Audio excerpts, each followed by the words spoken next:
അമിതഭാരവും fatty liver എന്ന് പറയുന്ന വിഷയത്തെക്കുറിച്ചാണ് ഇന്ന് സംസാരിക്കുന്നത്. അപ്പോൾ ഇന്നലെ 2 ദിവസം മുന്നേ ഉണ്ടായിട്ടുള്ളൊരു സംഭവമാണ്. ഒരു അമ്മയും കൂട്ടിയിട്ട് അവരുടെ മക്കൾ വരികയുണ്ടായി. അപ്പോൾ ആ അമ്മ ഒരിക്കലും അറിയാലോ, സ്ത്രീകൾ അത്രത്തോളം മദ്യപിക്കുന്ന ഒരു കമ്മ്യൂണിറ്റി അല്ല നമ്മുടേത്. ആ അമ്മയ്ക്ക് സിറോസിസ് ഡെവലപ്പ് ചെയ്തിരിക്കുകയാണ്. അതായത് CLD, ക്രോണിക് ലിവർ ഡിസീസ്, അല്ലെങ്കിൽ ലിവറിൻ്റെ അസുഖത്തിൻ്റെ ഏറ്റവും എൻഡാണ് നമ്മൾ സിറോസിസ് എന്ന് പറയുന്നത്. അങ്ങനെ ഇവാലുവേറ്റ് ചെയ്ത് വന്നപ്പോൾ അത് non alcoholic fatty liver disease അഥവാ മാസൽഡ്, അതായത് മദ്യപിക്കാതെ അത്തരം ചേഞ്ചുകൾ ലിവറിന് ഉണ്ടാകുന്ന അവസ്ഥയാണ് ഫാറ്റി ലിവർ ഡിസീസ്. അപ്പോൾ പലപ്പോഴും കൊഴുപ്പ് ലിവറിൽ അടിഞ്ഞു കൂടുന്നതുകൊണ്ടാണ് ഇത് ഉണ്ടാകുന്നത്. നമ്മുടെ കാലറി ഇൻടേക്ക് കൂടുക, അമിതഭാരം, ഇതുകൊണ്ടൊക്കെയാണ് ഈ ഫാറ്റി ലിവർ ഡിസീസ് ഉണ്ടാകുന്നത്.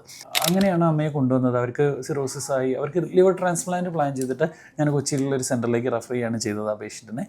അപ്പം അവർ പോവുകയുണ്ടായി. അപ്പോൾ എല്ലാവരും മനസ്സിലാക്കേണ്ട ഒരു കാര്യം, അമിതവണ്ണം നിങ്ങളുടെ ലിവറിനെ വളരെ മോശമായിട്ട് ബാധിക്കാം. അപ്പം നമുക്കറിയാം, ഫാറ്റി ലിവർ ഉണ്ട്, stage 1 fatty liver, stage 2, stage 3, stage 4 കഴിയുമ്പോഴത്തേക്ക് സിറോസിലേക്ക് പോയി. സിറോസിസ് എന്ന് പറഞ്ഞു കഴിഞ്ഞാൽ ഒരിക്കലും റിവേഴ്സിബിൾ അല്ല. അതുവരെയുള്ള സ്റ്റേജുകളൊക്കെ നമുക്ക് കൊഴുപ്പിൻ്റെ അളവ് കുറയ്ക്കുക, അതായത് സ്റ്റേറ്റോസ് കുറയ്ക്കുക, അല്ലെങ്കിൽ ഫൈബ്രോസ് കുറയ്ക്കുക, ഇങ്ങനെയൊക്കെ റിവേഴ്സ് ചെയ്യിക്കാൻ സാധിക്കും. അപ്പം have an I on your SGOT, SGPT.